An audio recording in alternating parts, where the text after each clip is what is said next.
going to get started with the composting class.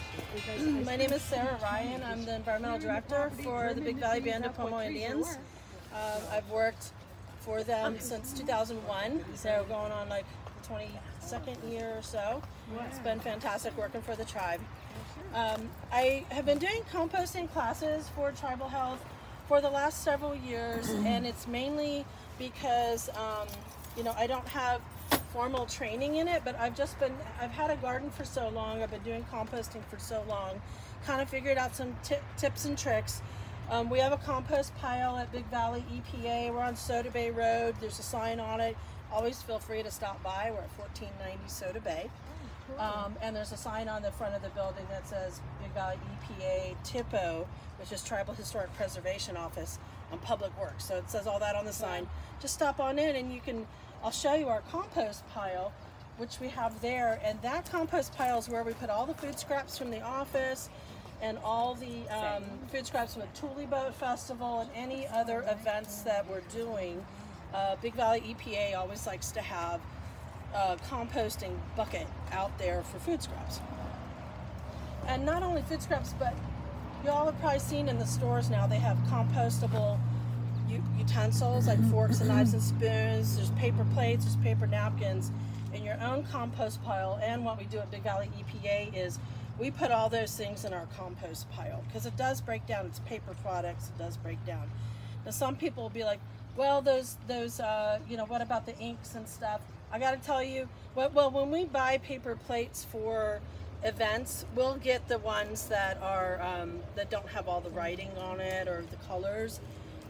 But and the way that I look at composting, and everybody has their own way, but the way I look at it is it's more of a solid waste management tool. Like, I want to keep food scraps out of my trash can, and I want to explain why. Some people, when they do composting, especially people who are making compost tea and they got real specific things, just saying at the start, I don't have experience with making compost tea, so I won't be able to teach you that today. What I do with my food scraps is I am keeping them out of my trash can by making a compost pile. When it breaks down, I add what it breaks down to my garden. I add it to my potted plants and stuff. And the reason why I feel it's so important to do composting as a solid waste management tool, keeping it out of your trash can, is because when your trash goes to the landfill, they dump it out in in the bags, right? They just dump it all out. They bulldoze it. I think they might add soil, but it all gets compacted really, really tightly, right? Because they're bulldozing it. Hey, Millie. But what happens is all of that food scraps in there, whatever it is, whether it's orange peel, meat, cheese, leftovers, whatever your food scraps are, it keeps breaking down, because that's what things, you know, organic matter, that's what it does. It breaks down.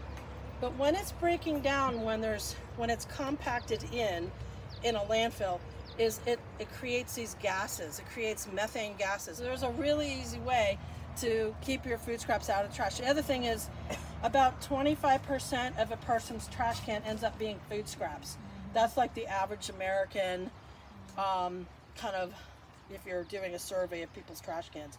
And that's totally preventable, you know, by doing composting. So I approach it from a solid waste management tool. That's why I keep calling it solid waste. I'm dealing with a trash. The benefits of doing composting means you're turning food scraps back into soil, which is great. But I've been composting for a long time. And the other thing, so like I said, there are people who talk about the all the different kind of rules they have about composting. That's the other thing I just throw out the window myself. Like I said, I've been doing composting for a long time. It hasn't crashed and burned yet, so I think it's okay. I don't follow the rules of no, because it's too many. I don't want to remember them. Oh, no dairy products, no citrus peels, no walnut shells, no paper, no dairy products. No, you know, it's too many no's. Okay, what happens in nature? Does the ground go, no orange peel? No, it doesn't. It's like, thank you. You know, it breaks down. Animal bones break down. It takes a little while. Avocado pits break down. It takes a little while. Even our compostable, if you buy those utensils again in the grocery store, it might take 2 years to break down, but that's okay. It will break down. So in our Tule Boat Festival, so the thing I handed out, I only made 5 copies. I didn't have time to make more, but on one of those pages, it shows our some composting we do at Big Valley EPA with our compost pile, and you will see kind of it says composting start to finish, and you'll see that after the Tule Boat Festival, the pile was this big. You know, we have a fence around it so animals don't get in. We have just a cheap chicken wire fence. It's fine. And it's all open to the air. You know, we don't have anything kind of blocking it. It gets rained on. Again, it's very minimal amount of effort we had to put into building this compost pile. And I want to talk about other ways that you could do it at your house. But you can see from that picture, the food is, you know, the pile's all the way up to here because you see all those paper plates, and it's all these scraps. Because at the Tule Boat Festival, which is in 2 weeks, by the way, July 20th to 22nd at Big Valley. The first day is going to be at the state park. So please. Bring a flyer? I will email it to you great. to send to folks, Yeah. and hang up at Tribal Health. Good. Thank you. Thanks. So we have barrels out there and signs on them because in an event, a lot of people come in and go, and they might be bringing their own food with their own cooler. We try to encourage everybody to throw their scraps in the food waste barrel. But yeah, so pile is really high, but over time, like, okay, yeah, we'll hire a guy to, okay, can you please turn it with the pitchfork? Okay, so we do a little pitchfork turning from time to time. Adasha's probably even done it before, you know, working on the compost, you know. Periodically, maybe once a month, we'll turn it. We like to water it too. You want to help it break down in the summer months. And I'm going to talk about the layers, the lasagna layers of, you know, of a compost pile in just a second. But yeah, it breaks down. So if you can see in the photos, over about a 9-month period or so, it's now soil. It turned from paper plates and all this sort of stuff, big high pile, to soil that we sifted and put it in bags and a nice little sticker on it that says Big Valley Compost. And thanks to everybody who participated. So we do that we do that regularly, and we don't sit there and add amendments like oyster shell, manure. We don't do any of that because, again, this is like just sort of the natural way of food breakdown. So I wanted to just point it out that there's a lot of different ways to do composting. There's some that have lots of rules, and the main thing is you want to add a few different things in it, so we'll go over that today. You do need some dry stuff along with the wet stuff, and it's nice to throw some soil in there as well. But turn it periodically and add water. Those are the main rules. And you will end up with soil. If you do a lot to it, in terms of we're turning it all the time, you'll get your soil quicker. If you want to do it the way I do it, which I call sort of the lazy way, maybe I should just call it the easy way, I let it just break down over time.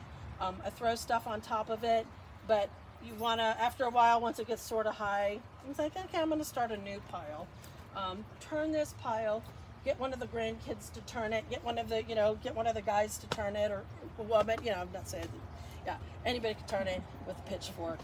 But that's sort of my philosophy on composting. Yes? I noticed, like, sometimes to achieve, because I see something on third world, this and that, like, yeah, it's the thing, right? But knowledge, everybody should know. But it has a distinct odor, presence, like, yes, when you're using all these different byproducts or this, all these different things, it has like a stench to it or something. Mm-hmm. So this is why with compost, if you were just wear a mask, is what I'm saying now with this corona thing. No, you wanna make sure there's dry stuff and soil mixed with it. So I wanted to bring. So I just moved to a place in Glen Haven. Well, I moved there in September. Okay, so I don't want to embarrass myself, but I haven't set my compost pile up yet. Okay, I'm just gonna embarrass myself. I just bring it into our compost pile at EPA. But what I do, because And I have, you know, a million of these grocery bags, right? So I just want to do, you know, show you like what I brought from home, and it's dripping and stuff. So what, and this does have a smell, because this is just raw scraps, okay? But you can tell just from even looking at it, raw scraps all kind of tied up, it does break down. It will stink to high heaven, especially leaves. That smells the worst, I think, when you got leaves that get wet and they sit in a trash bag forever. So if you, in your house, you can have, and I want to talk about this from like start to finish, you know, you can have one of these nice little things in your house where you put your food scraps. These things cost about $25 or $35. It does have this little filter on it that's supposed to control the odors. What I've noticed is that, but you can see the top part is open, and fruit flies just love it. So this annoys me.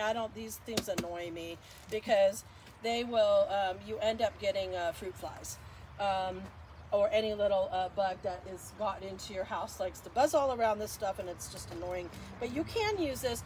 You don't have to wait until your food scraps have filled up in your kitchen. But I have in my house, in my kitchen, where most of my food scraps are, right? I use my composting. I use my compost all the time. So right now I have a little bag hanging from this sort of like island stand that I have, and I'm throwing my food scraps in there throughout the day, throughout a few days, until this, I'm like, oh man, it's dripping on the floor, I better put it outside. So I'm still kind of creating my style at home, my process at home, but I wanted to go over it just so you can kind of think through, how would I make this happen at my house? Because that's an important part. If you don't work on that foundational stuff, then it's going to be really hard to do composting. But you got to think about, how am I going to collect food scraps in my house? You can do a 5-gallon bucket. I've got some green waste in here right now because I wanted to show you guys something. You can use a 5-gallon bucket with a lid. Don't do it without a lid. But I'm telling you, so when my kids were young, we filled up one of these with food scraps about every week or so. And by food scraps, I mean everything from, I'm cutting the tops off a carrot, I'm peeling, you know, potatoes. Oh, this stuff in my fridge went bad. That goes in there. Oh, my flowers that I picked, they're dead. That goes in there. You know, pretty much anything, pretty much any food scrap. I didn't follow the rules of eggshells, walnut shells, dairy, meat. We're a vegetarian anyway, so I didn't have any meat. I was lucky about that. But threw it all in here. The one problem with using a 5-gallon bucket is if you wait till it's full, okay, and you got a lid on it, right? But if you wait till it's full, you're walking out with this thing like this, and then you're dumping it, and it is rank, you know, because it really has been sitting for a week, probably a little bit in the warm house, and it smells disgusting. And but that's okay, you know, it's just nothing gross, right? It's not like dirty diapers or something. It's just food scraps. So, but I would suggest, if you are using any sort of container that you found in your house, that you're using in your house, whether it is a plastic bag that you're then going to dump in your compost pile, a 5-gallon bucket, or this, empty it daily. I mean, that way or empty it every couple of days. That way you're not going to encourage the fruit flies to come around. And there are certain lids, like I bought a more expensive one online because I'm like, I want a pretty compost bin, you know. So, and that one was like $35, but it was very pretty, and it fit on my counter perfectly, and it had just a nice little lid, and I could buy the biodegradable bags, and I stuck all of that in there and did the whole thing, and it kept all the fruit flies away. No little bugs came around, because like I said, here you kind of have too many holes for them to get right under. Here, if you have a lid, they won't really get in, but they might like, ooh, it smells like there's stuff rotting in there. You know, you'll have like flies, you might. But the nice little bins, it's because I emptied it like every day because it was small. So think about that. You need a place to put your food scraps, your onion peels, your leftover food you're not going to eat. Just throw in my sandwich, whatever. You got a person who likes to cut off the, you know, edges. You can throw all of that in there. And then you want to take it to your compost pile outside. So I was just telling you that for a couple of years, I a couple decades ago. I lived in a house in a walnut orchard. There was really, you know, we were just starting to build a garden, and what I did was I just went out to a spot where I thought we were going to put our garden, and just dug a hole a little bit, and I emptied our compost bucket in it, and I covered it back up like an animal covering up its pile, you know, and did that every time I had a new compost thing. I just dug it in. I didn't follow any rules. I didn't turn it. It wasn't even exposed to the air. It just had soil on it. But if you think about it, stuff does break down in nature that way. I don't do that anymore, but I just wanted to let you know, like, if you live in a place where all you have is a little bit of dirt, and you kind of would like a garden there anyway, and you'd like to feed your soil, you can go ahead and dig a hole and throw your compost in it and just cover it up. And the dirt's on it, and there's not going to be any smell, and there's not going to be anything really. It's because it's all covered up. That's one way you can do a compost pile. You just kind of put the food underground. Now, if you put it all in one little spot, I would probably try to spread it out a little bit. But that's one way to do it, and it worked for us. And what happened was, about after a year, the soil got really soft, because if you're thinking about a walnut orchard, you know, you can see the dirt in a walnut orchard. It's really bare because they've cleared it. The soil's really dry. It doesn't feel good. It's not like good planting soil. But because I kept putting food scraps in there, it turned this whole kind of area, about the size of this canopy here, into this nice spot where we could put a garden. The soil was enriched. What I have now, what I'm going to be setting up is, at the house I have right now, where I just moved, is using pallets. So you can get those for free. You know, you see a sign saying free pallets. And if you pick up some rebar, and we're going to do a little compost demonstration over in the corner here in a second, or in a few minutes. But if you get some rebar, you turn your pallets standing up, you know, so you can kind of look down in them, and you knock the rebar. So you usually need help with that. You need either like a post pounding tool or a big sledgehammer, but if you hammer it down, those rebar are going to hold that pallet up, and you just do 3 pallets. You go 1 pallet, a side, you know, a back pallet, and a side pallet, and that's your area. And then you start throwing your food scraps right in that spot. It makes a little U. It makes a U. But nothing on the bottom. If you put a pallet on the bottom, then when you shovel and stuff, it's kind of a hassle. Okay. You know, because your shovel will get stuck in there. You can put it on the bottom. I mean, you don't need anything on the bottom. So our compost pile at Big Valley EPA, we don't have anything on the bottom. So when I first started a compost pile, it's nice. So you kind of want there's a couple of ingredients, supplies that you need. One is, if you're cutting your grass, or if you want to buy a straw bale, I think that's the easiest. Starting from scratch, you just buy yourself a straw bale and stick it next to where you're going to do your compost. You start, so let's say that that this spot right here is where we have our pallets, right here, you know, the U-shaped. So it's nice to throw, you know, just throw some, have a pile where you can throw your, I will pick this up, okay? I'm just going to show you here. It will be messy here for a minute. So I like to throw a little bit of what's called, it's the dry stuff. So usually, okay, please don't use dry star thistle. Please don't use, what else do we want to avoid? Foxtails. Foxtails. Don't put dry weeds down that you don't want in your garden. That have gone to seed. If they've gone to seed. Before they've gone to seed, then yeah, but then that's more like wet. Oh, okay. That's more like the wet stuff. So if you have some dry stuff, like I said, a straw bale is the best. But our neighbor, my neighbor, cut his grass the other day and said, "Hey, I've got some grass. Make sure I'll take it." So on your compost pile, let's say you're just getting it started now. So then, too gross.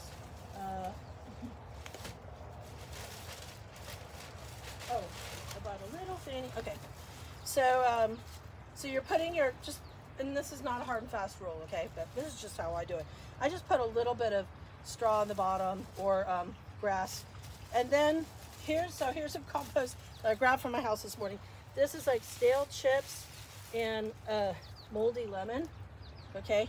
And then I had a radish salad last night, so it was like little pieces of radish stuff. Okay, so now you know what I eat. So you throw that on, and then, but ideally you've got more. So this is let's see. Do you need dirt? I'm gonna need dirt. I'm just gonna take it from under here and then put it back, or unless you have dirt. I have That's a really... wheelbarrow of dirt. I can Okay, yeah, bring the wheelbarrow down. Okay, and then I'm gonna go ahead and throw some more. So, like I was saying, in my house right now, I have, see, I have a paper towel. I have coffee greens, avocado thing, onion, skins. My avocado thing, I didn't take the sticker off, okay? I probably should have, but eventually you can take it off because you'll see it. I got some roast potatoes. Like, what's that smell? Ooh, bad potatoes. So you're starting to compost for the first time. Again, you want those nice walls around it because it just sort of keeps it from spreading around. So this is what's called the compost lasagna. And on your page 1, first page of the thing I handed out, it just shows that.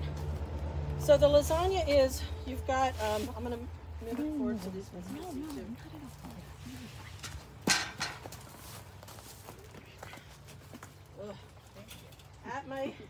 So at EPA, Big Valley EPA, we'll have a straw bale next to our compost pile, and then we'll have our soil that we sifted from the year before. So we just keep renewing, you know, but you can also buy yourself some soil. But when you're making your compost pile for the first time, you've got your dry stuff, you got your wet stuff, which is your food scraps, your moldy food, your peelings, paper, you know, your utensils that are biodegradable or compostable. Those, it'll say either one. And then you just throw some soil on it. Okay, just not very much, but just enough. That soil keeps the smell down, it keeps the flies down. So, and then that's basically how you start. It's just so the next day I'm coming out, I'm like, oh, I got some more food scraps, or 3 days later or whatever.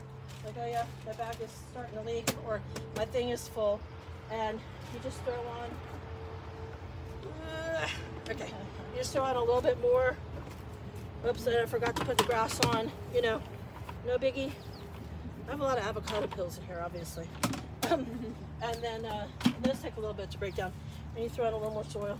Now notice that I'm not really an artist, you know, so I'm not like making it exact or anything. See, it's just informal, not really any rules. But you can see I'm starting to do these layers. I got the dry stuff, and again, at your house you're going to want to have dry stuff, and that dry stuff can be a straw bale that you can buy. I would highly recommend not putting it in the seat of your car like I did and have to pull out all that straw. If you have a truck, what is the purpose of having the dry stuff? Is that to aerate it? Or? The dry stuff helps. If you just had food scraps, it would kind of turn into a moldy mess, which is okay because things do mold in nature, but it would not break down, you know, it would, yeah, it's basically to give it some space to have some air. Okay. And it also, it adds carbon.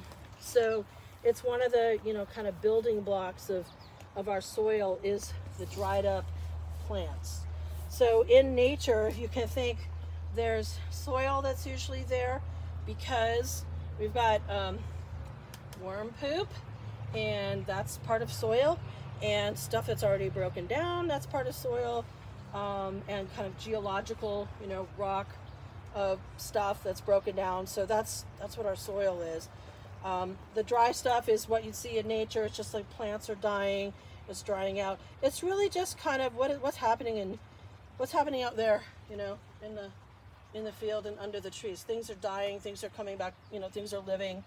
And you're just basically using that same technique and strategy. And the soil part also, you know, in terms of our compost pile, keeps, like I said, the smell down and the flies down. If you have a lot of flies that show up, so this is why when you decide where you're going to put your compost pile, you don't necessarily want it. You don't want it right next to your house, okay? Just don't put it right next to your house because you might have some bugs. And there will be when you go in there. So as you start to build this, every you know, get your grandson, get the neighborhood kid, or do it yourself if you want to. And periodically, you'll want to, it's usually better with a pitchfork. You're going to shovel it in and you're going to turn it. Now, when you're turning it, you're not necessarily, where's your lasagna layers? It's gone, right? But you're adding to it, so it's not a big deal because things are starting to break down, and you'll find that things will break down really quickly. Like, you know, here's a, let's see what this is. Oh, okay, these are eggshells. So these are eggshells, and I probably put them in there about 3 weeks ago, or maybe. And you can see it's already discolored. It's sort of soft. It's starting to break down. I put my coffee grinds. Matter of fact, at Big Valley EPA, most of our compost is coffee grinds, tea bags, just leftover stuff that people aren't going to eat. So those on the front page again, your layers is when you're adding stuff. So whether it's at the very beginning or, you know, 4 weeks from now, you've already started your compost pile. It's just whatever you're adding. And so that's why you want to have on hand a little pile of soil. Heck, if it's easier, just have a bag of soil just to start with. And you want some sort of straw bale or grass clippings or anything that's dry. That's not star thistle and foxtails and things like that. Gotcha. So we're building like potassium and calcium deposits and stuff so that to be healthy. This is enriched soil that will have like what kind of stuff in it? It is, but like I said in the beginning, I don't get into the chemistry of I want to make it like a fertilizer that is as good as I'm buying from the store. You can't do that. People will add things to it like oyster shell, like manure. And if you want that type of compost where it is, you know, definitely an enriched fertilizer, which you can then count on, that part, like I said, my priority is usually a solid waste management tool. I'm getting rid of the food scraps out of my trash can so I got more room in my trash can. If we build this pile for like a few months and we keep adding food scraps from the office or whatever, and Tribal Health does this, they in their break rooms for several years now, they've had little containers, cute little containers in their break rooms and another for their events and things where they're taking the food waste, and they throw it into a really cute compost bin at the medicinal garden. Yeah. Take a look at that. If you, like, we used to have the classes over there, so it was really easy to go see, you know. But they have a three section compost where they kind of build it up enough, and then they you know, don't bother with that and let that sit for a while. Then they start their new compost pile. It's nice to have a little extra space to, you know, because you want to you can keep it going forever, but you want to kind of turn it into soil too, sift it out, remove it, or just even remove it in the big chunks, and you can plant it in your garden that way. But you want to let it break down until it's mostly soil. So there is going to be stuff in there, definitely, because there's life. I mean, there's all of these food items. This organic matter is breaking down into its building blocks again, and yeah, there's going to be it's enriched. But is it like an exact, you know, thing of what you'd want in a fertilizer or when you buy bagged compost? Probably not. You know, if you want it to be like that, there are amendments and bags of stuff that you can add. Probably good topsoil though. Like yeah, it works. No, I'm telling you, because we do use it. I've used it in my own garden. I've used it in garden plants. I've got some raised beds. Or you can put it in household plants, like, you know, in your potted plants or whatever. It's soil, like, and matter of fact, what we do at Big Valley is once it kind of gets big enough, and you know, the other thing I forgot to mention is we water it periodically. That watering is just, it helps break it down, but you water it like once a week and turn it periodically. Yes. I have a question. My mom bought a compost plastic thing That you turn? that you turn the whole thing. Yes. But she didn't want eggshells or, you know, certain things, and it's so it can't explode. I mean, she doesn't open it. She just there was too many bugs. She's vegan, so it was just too gross for her. And it's just sitting there. So can it explode? Or, I mean... You've stumped me. I don't know how, but I think there are, even on those there's things, little there's holes, vents. But yeah, I would just make sure the vents are open, okay. and then, yeah, so I don't could see. start like putting hay in there, and because it's just sitting there, and she's got all this stuff in there that's been in there for a year now, and I don't know. Yes. I'm trying to, because we don't have a yard where we can compost in our yard, so that's why she got that. Yeah. And okay, so you brought up a really good point that there are, they're good in areas where you have a lot of wild animals around. Let's say you live in Lucerne, you know, or you live in that North Shore area where it seems there's where there are bears and there are mountain lions and there are, you know, and you just don't want, and you don't even want to get anywhere close to having that anywhere in your yard. This is why some people do have those closed systems, because there's really no smell.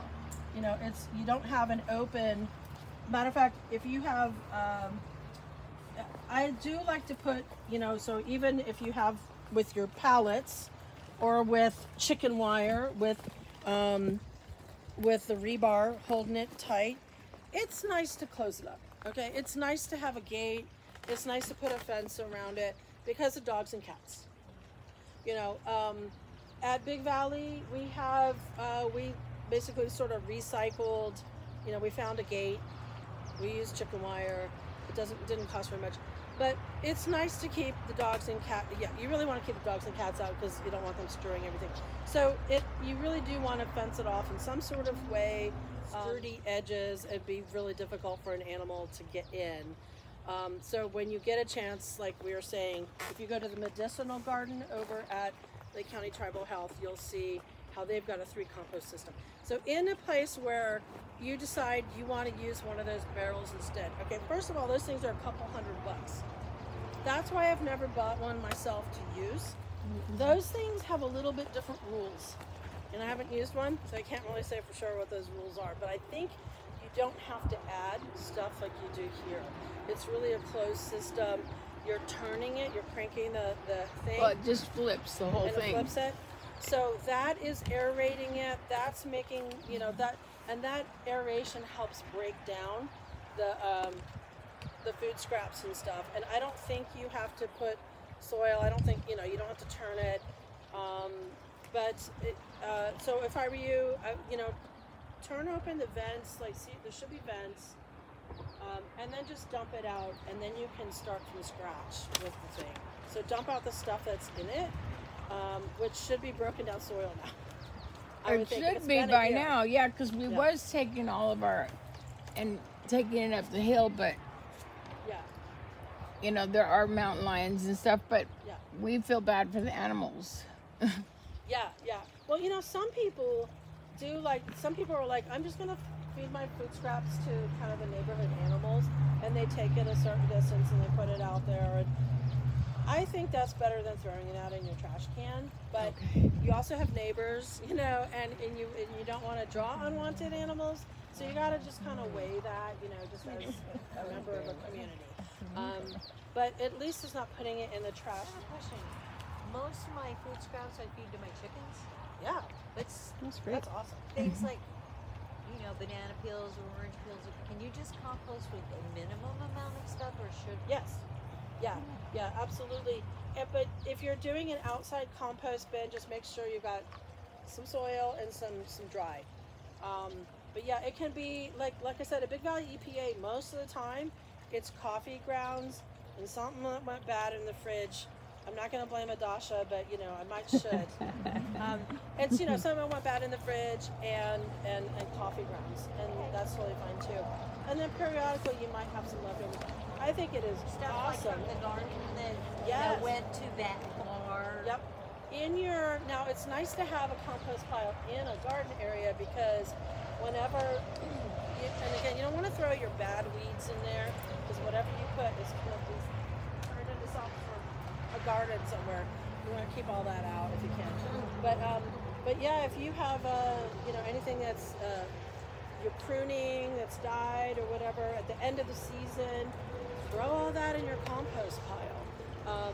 You know, indoor house plants and stuff, especially if you're just really using this as a solid waste tool and you don't like, well, did those house plants have some sort of fungus?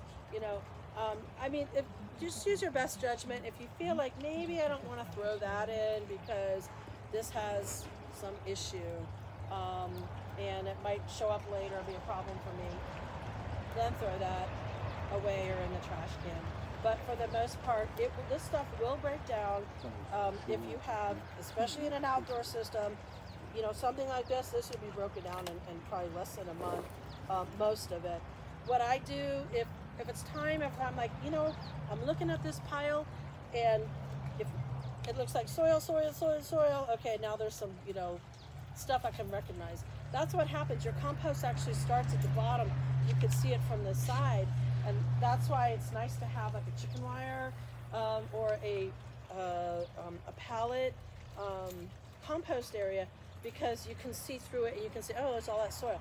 When you get to that point where you're seeing all that soil in the bottom, that's because it has turned into soil. All those things have broken down because you've, you know, added piles to it, you've watered it once a week or so, and periodically you've turned it or not. But you'll see that soil. What we do at Big Valley is this part's a little more complicated and harder to do at home unless you are really committed to sifting, which can be kind of a hassle. But if you get a chicken wire that is kind of small enough, or you've got an awesome screen door that the mesh is kind of large enough that some, you know, it can hold back some things, you could stick it over a wheelbarrow like this and just start to throw it over your sifter, you know, your homemade sifter. I've had people build sifters before, and they just put, you know, like I said, like a chicken wire or Hardware cloth. a cloth. Hardware cloth. Is it The hardware cloth has little tiny squares okay in it, and you can, I think that, yeah. Is it big enough to like let some soil through? oh yeah, 'Cause if it it's stops probably everything, about then half-inch little squares. Yeah, that's good. Something that's a bit of a mesh, and you start shoveling your compost pile because it's broken down. You will see that some stuff will be resting on the top, and chances are it'll be avocado pits for a couple of years.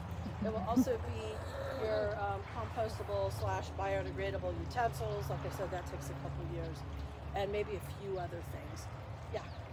Not to this and that, go away from tradition and this and that, or environmental thing. But I see people when they got really big ones, like different places, you know, rehabs or different wellness center, community building, and they want to do this. But if they do get a garden, they'll get one of those things, they'll just grind it all up, come out, and then throw the soils and stuff, and it's pretty good stuff because you're saving a lot of the point would be not only be environmental sensitive, it's not even saving a bunch of money. Got all that stuff. Where do they get? What kind of grinder do they use? One of those motion things. Yeah. I've never done that, but I think that would speed the process up. Yeah. Yeah, and it would break it down small enough to, you know, possibly even put some of that in your soil almost. Yeah. I like the idea though, sifting, because you can put different like worms and different types of centipedes and stuff inside the soil, right? Which will give you the castings You could down add the road. worms. I'm one of those people. It's like They if call you them build it, nymphs it and will, all they will kinds of come. stuff you could Yeah, I mean, and that's one thing you'll see is you will see possibly some earwigs. You'll see the little roly-polies. You'll see worms. You'll see. potato bugs don't use it. Yeah, that's what I don't know. I'm from Virginia. That's what we call the roly-polies. I know. But yeah, those gray things with a million legs. What else? You'll see ants. You'll see the earwigs or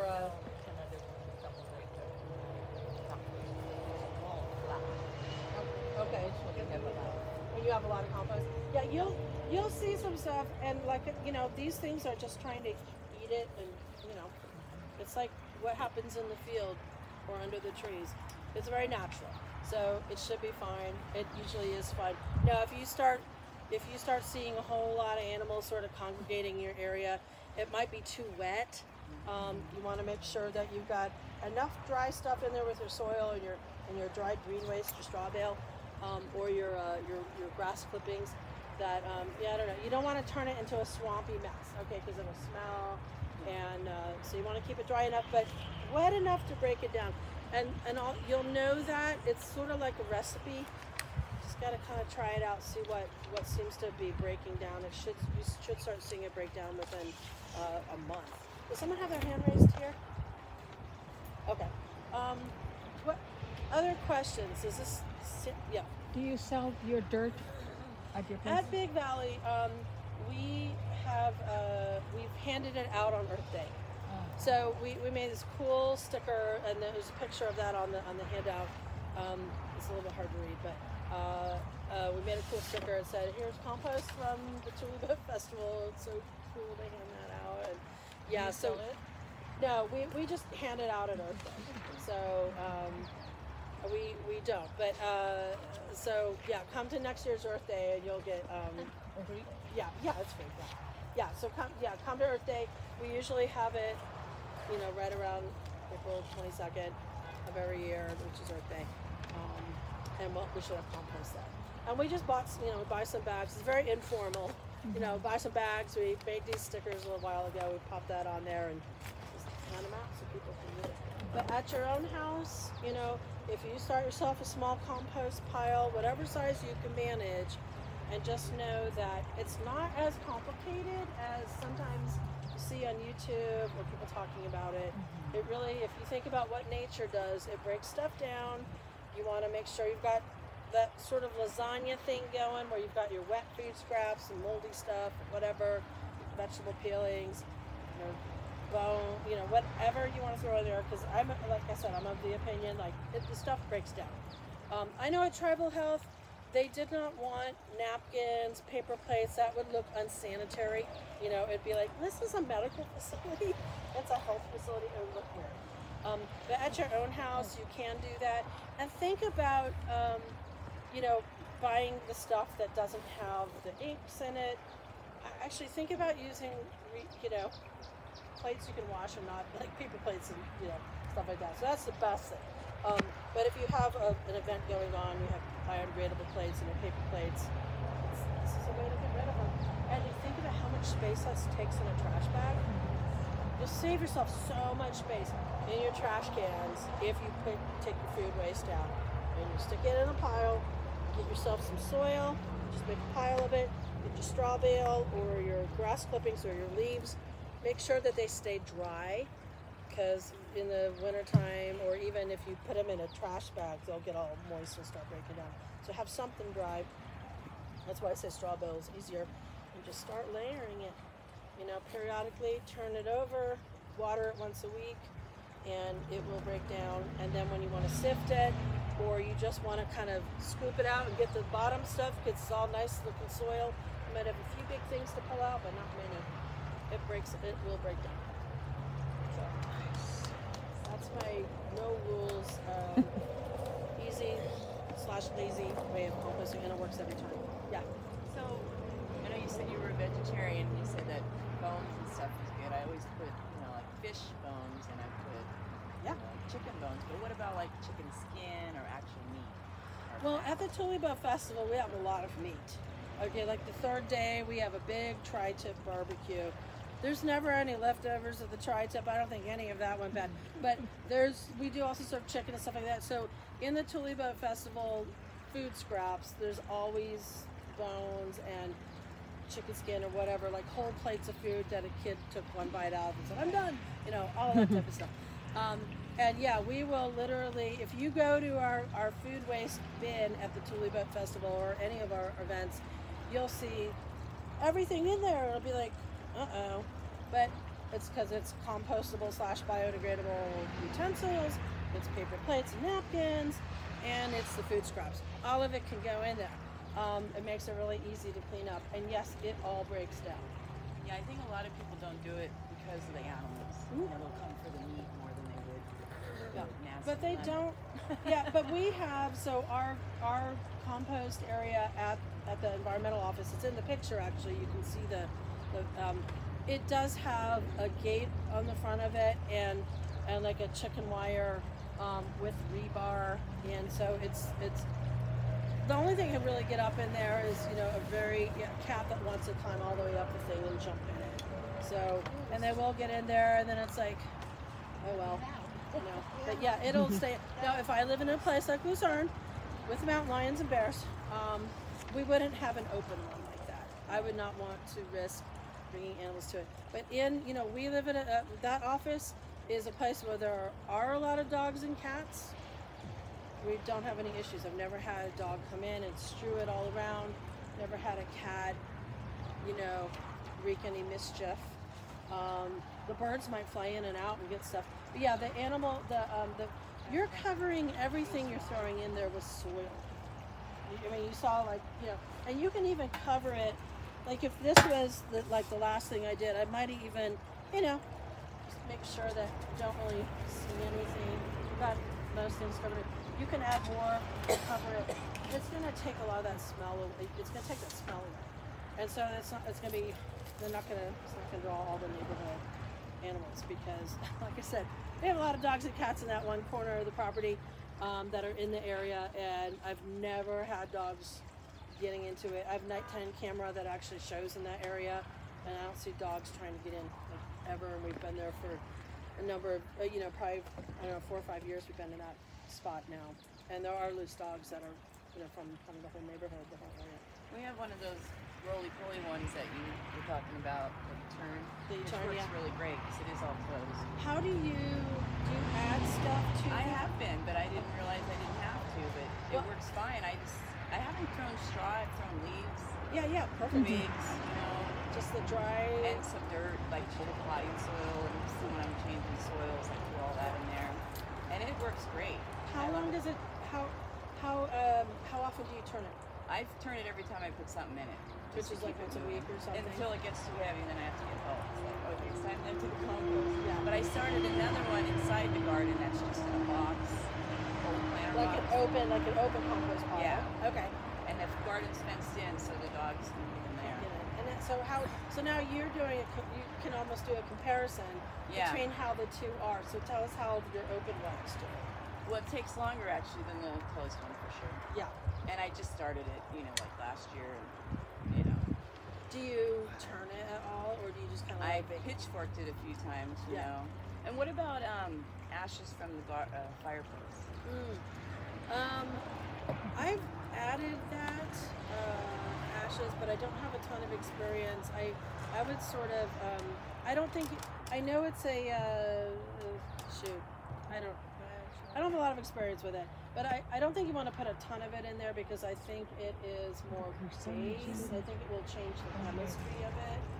The ashes, that's my remembrance of it. Does anyone have experience with ashes? Know about ashes with compost?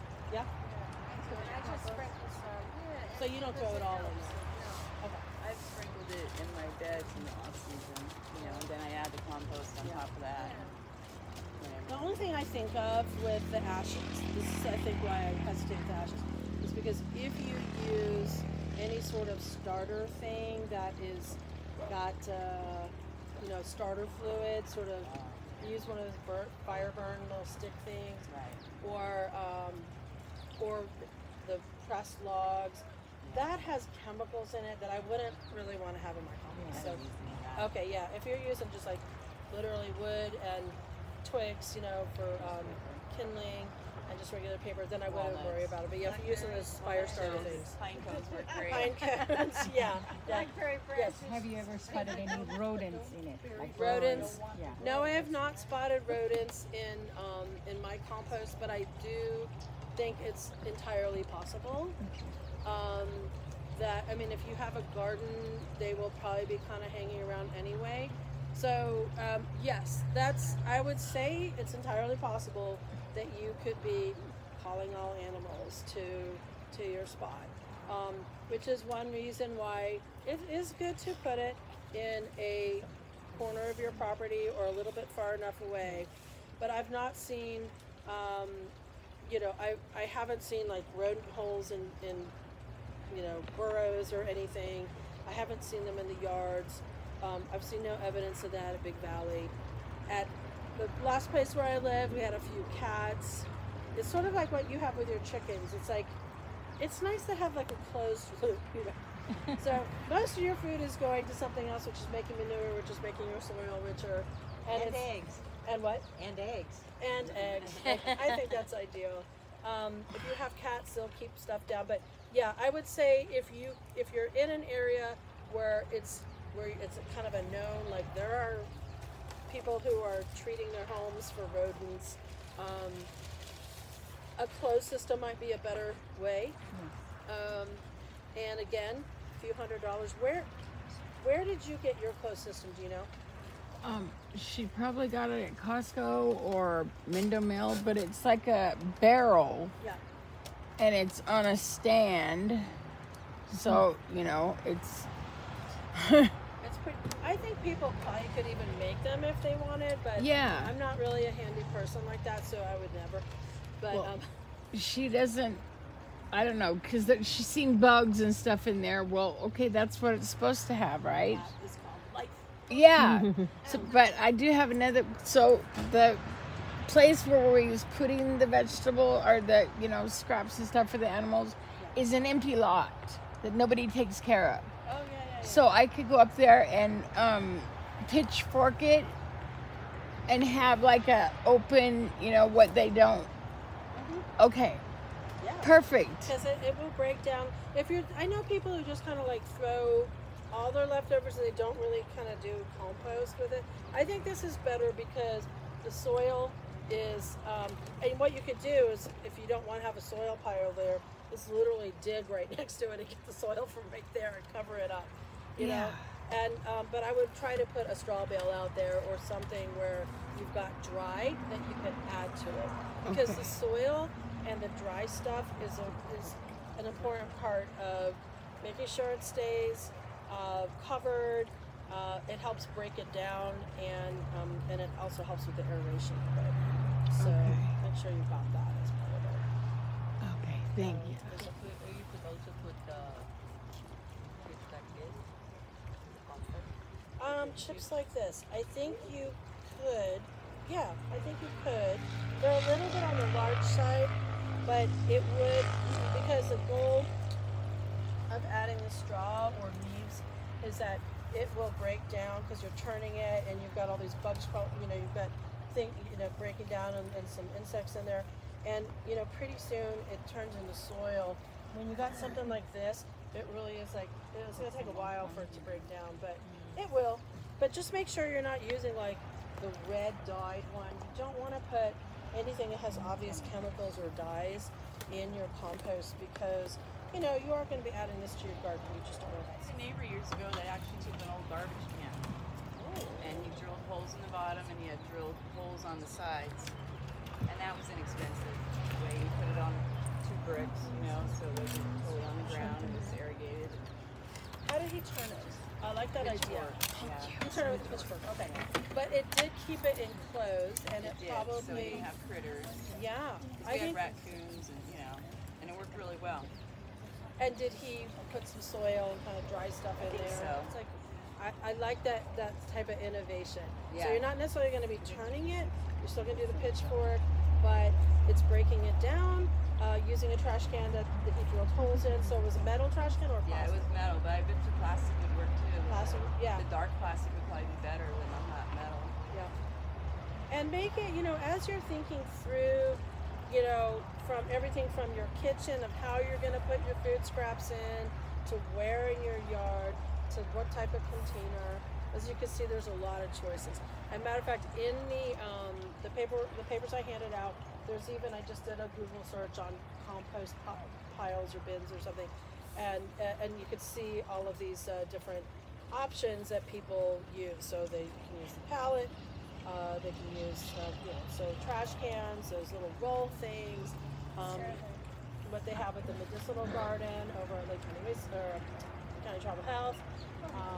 There's a lot of options, and but I just want to make sure you know the rules of this are pretty limited. You don't have to follow tons of rules with it. You can be informal about it. It will still turn into soil as long as you keep it, water it once a week. It's in the summertime, Make sure you got your soil to add to it, which could be last year's sifted soil, could be a bag that you bought, or the hole that you're digging next to it. Some sort of straw bale or dried carbon, basically, you know, dried up plants that aren't noxious weeds.